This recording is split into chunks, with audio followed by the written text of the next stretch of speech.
Tom TV.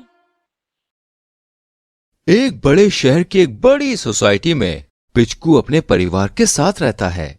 उसके परिवार में मम्मी पापा और एक छोटी बहन चिंकी है। देश में ओलंपिक चल रहे हैं और पिचकू और चिंकू अपने मम्मी पापा के साथ बैठकर टीवी देख रहे हैं। पूरे भारत में आज ओलंपिक खिलाड़ियों का ही शोर है, क्योंकि देश में 7 मेडल्स आए हैं। देखो बच्चों, इन खिलाड़ियों ने देश का नाम अंतर्राष्ट्रीय स्तर पर बढ़ाया है। आज भारत का सर गर्व से ऊंचा उठ गया है। हमारे इन खिलाड़ियों की वजह से भारत आज सीना तान कर खड़ा है। अब घर से बच्चे मैदानों में निकलने ही चाहिए। सरकार कुछ करे तो पहले। सरकार से पहले तो इस समाज को कुछ करना होगा। सभी लोगों को अपने बच्चों को आगे लाना होगा, तभी इस देश में स्पोर्ट्स का परचम लहर सकता है। हाँ, लेकिन एकेडमी होना भी तो बहुत जरूरी है। छोटे बच्चों को खाली मैदानों से ही शुरुआत करनी चाहिए, और जब तक हम ये सोचते रहेंगे कि हमारे पास इन चीजों का अभाव है, तब तक हम जीवन में कुछ भी नहीं कर सकते हैं। जी पापा, जीवन में अभाव कितना ही हो, लेकिन भाव में कमी नहीं होनी चाहिए। और मुझे भी अब खिलाड़ी बनना है। ज्यादा ख्वाब मत देख, सिर्फ पढ़ाई लिखाई पर ध्यान दे। अरे, ये क्या बात हुई? पढ़ेगा नहीं तो खाएगा क्या? दुनिया में एक भी खिलाड़ी ऐसा नहीं है जो भूखा मर रहा हो। जो लगातार खेल रहा है और जिसने देश को कुछ भी दिया है, देश ने उसे दरिया भरकर लौटाया है। अब मैं भी खिलाड़ी बनूंगी। दोनों बच्चे उठकर बाहर पार्क में पहुंच गए और भागते हुए एक दूसरे को पकड़ने लगे। बच्चे हर रोज पार्क में बाहर खेलने लगे। तभी उन्हें पार्क में एक अंकल मिलते हैं। अरे बच्चों, क्या खेल रहे हो? हम खेल रहे हैं। हाँ, खेलो। खेलना स्वास्थ्य के लिए बहुत ही अच्छा होता है। अंकल, हमें भी देश के लिए मेडल लाना है। बच्चे देश का भविष्य हैं, लेकिन बच्चों, कोई एक खेल चुनकर फिर उसे अच्छे से खेलो और खूब आगे बढ़ो। ऐसा क्या खेल हो सकता है अंकल? बच्चों, कोई भी खेल छोटा या बड़ा नहीं है। तुम किसी भी खेल में अपनी रुचि दिखाकर उसमें प्रैक्टिस करते हो तो आगे चल के उसमें जीत सकते हो। अंकल, मुझे और चिंकी को दौड़ना बहुत पसंद है। तो ठीक है, तुम आज से दौड़ने की प्रैक्टिस करो। मैं तुम्हारी प्रैक्टिस करवाऊंगा। अंकल, आप कौन हैं? मैं भी पहले एक प्लेयर बनना चाहता था, लेकिन सब लोग कहने लगे कि बेकार और खराब बच्चे खेलते हैं, अच्छे बच्चे सिर्फ पढ़ते हैं। तो ये सोचकर मैंने सिर्फ पढ़ने में ध्यान रखा। मुझे नौकरी तो मिल गई, लेकिन सुकून वो कहीं नहीं मिला। तो अंकल, क्या पढ़ना नहीं चाहिए? अरे नहीं बेटा, ऐसा कहना भी गलत है। पढ़ना और खेलना दोनों बराबर हैं, लेकिन अब जरूरत है कि दोनों को बराबर का समय दिया जाना चाहिए। अंकल, लेकिन ऐसा क्यों है?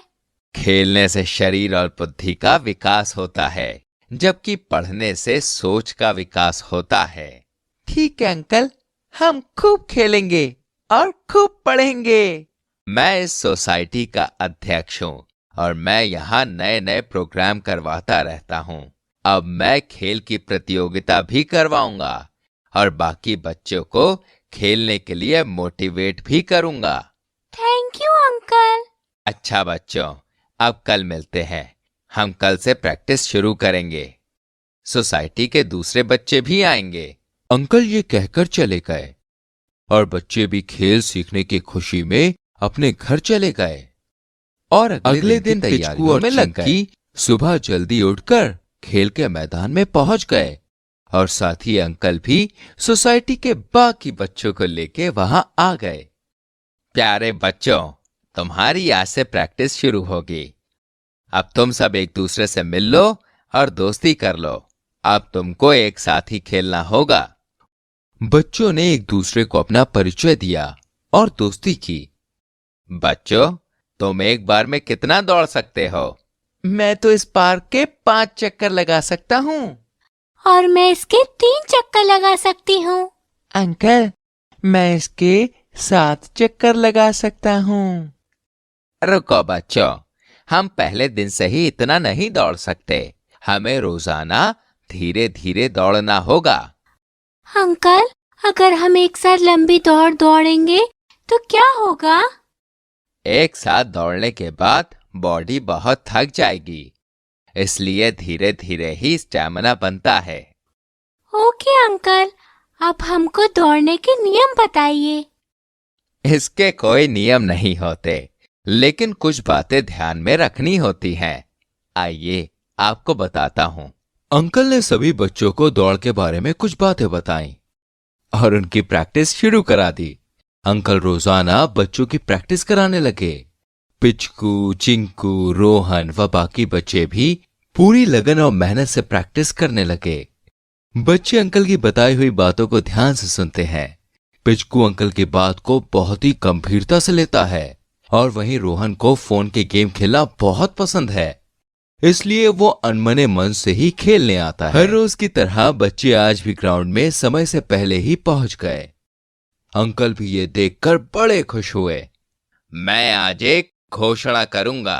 अंकल, जल्दी बताइए।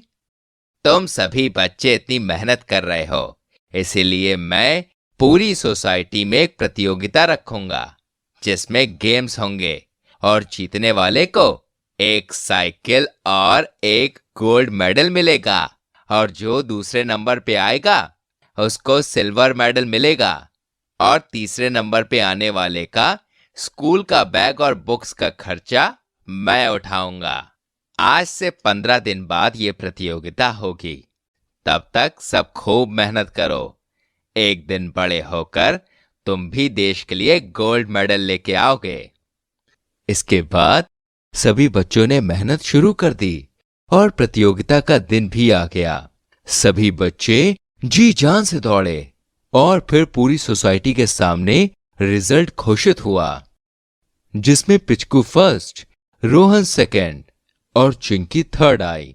सोसाइटी के अध्यक्ष अंकल ने अपना वादा पूरा करते हुए बच्चों को इनाम दिए और आगे भी उनकी प्रैक्टिस कराने का वादा किया। पूरी सोसाइटी ने इस काम को सराहा। अब सोसाइटी के बच्चे भी इससे बहुत मोटिवेट हुए और उन्होंने भी मोबाइल छोड़कर फील्ड में खेलना शुरू कर दिया। अच्छी लगी कहानी? तो जल्दी से हमारी वीडियो को लाइक करें, शेयर करें। ऐसी और कहानियों को देखने के लिए चैनल को सब्सक्राइब करके बेल आइकन प्रेस करें, जिससे आपसे आने वाली वीडियोस के नोटिफिकेशंस बिल्कुल भी मिस ना हो। हम मिलेंगे आपसे अगली कहानी में। तब तक के लिए बाय बाय।